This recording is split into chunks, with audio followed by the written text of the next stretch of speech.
Well, we got a new shipment just come in. We've been waiting on this for, I think, almost a month now. The old delivery drivers here at XPO Logistics are dropping it off. We just got her out of the truck. This is going to be our new soil conditioner from Skid Row. I always call it a power rake. Most people have over the years. Power rake was a Harley term, and it kind of become a universal term, kind of like a skill saw, even though skill was a brand. So it all come in. Looks like everything's good to go. We fix to unpackage this thing and take a look at it and see what we got.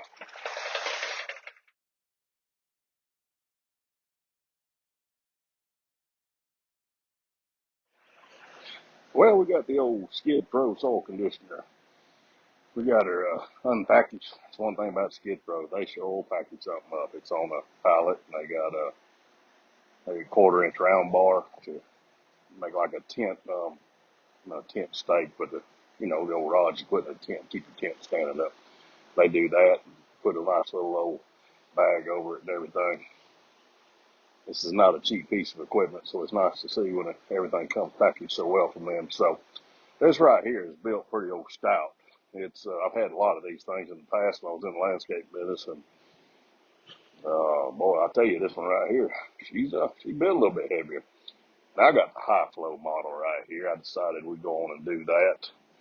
I got a John Deere 333G and that that's high flow machine. So ain't nothing more aggravating when you trying to do something, power rake something, hit some hard ground, want to cut it, and the machine starts sticking on you. So hopefully we won't have that problem with this here high flow version. But she's black and orange. She looks good. Stands out real nice. Now this does have the removable side gates on it. I like that. That's how my other ones were. I normally will run one gate off and then windrow everything to one side. That's how I used to run them in the past. This is a hydraulic tilt model. I never have cared for the ones that you had to manually tilt to tilt them like this where you can windrow, because folks that have only run the manual ones, they never get out and change them most of the time, and you never really get the full uh, potential out of one of these things unless you adjust that. If you tilt one of these to the side, you can actually roll it back and cut with it and actually cut a swell in that way. But so overall, this machine looks very well built, very well packaged, like everything I've got from Skid Row so far. That is that diverting valve right there that will send hydraulic fluid to the hydraulic tilt function.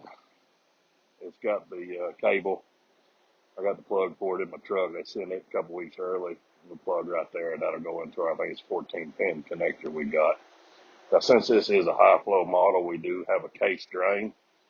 For those that ain't familiar, you buy a high flow model skid steer, it'll have three of them ports instead of just two, and that third one's a case drain that lets fluid go back. So this has got a very big drum on it.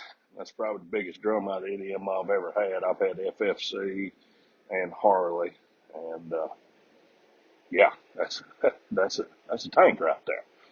Now, something different for me will be the way they did this front end. These caster wheels are similar to the one at Bobcat's, always private labeled, but the Bobcat one I just don't care for because of the way it pivots.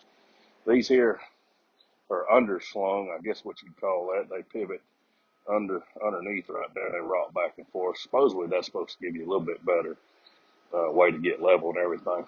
She does have some very big tires on her. Them tires so daggone big, look like they want to rub the deals right there. So that's a good point. One problem I've always had in the past is keeping the tires from being flat. Maybe these will do better. So like we say, these end gates, you can take them off. You can turn them around. You can store them up on top on them pins right there. I did just lay this front end down. It looks like this is set up. I pulled the pin out of this slide right here and pinned it right there. I need to put this pin that I've got right here. That was what's goes in there and lock that in. I'm gonna have to study on that. I don't know if they set up where you can run that unlocked or locked. I would think we'd lock it. But we'll check out all that. It's going to be interesting seeing how a little bit more modern piece runs. It's been a few years. So overall, that thing looks pretty good. Like I said, this is my third purchase from Skid Row. So far, everything's just been excellent to work with. And I did wait a little over 3 weeks.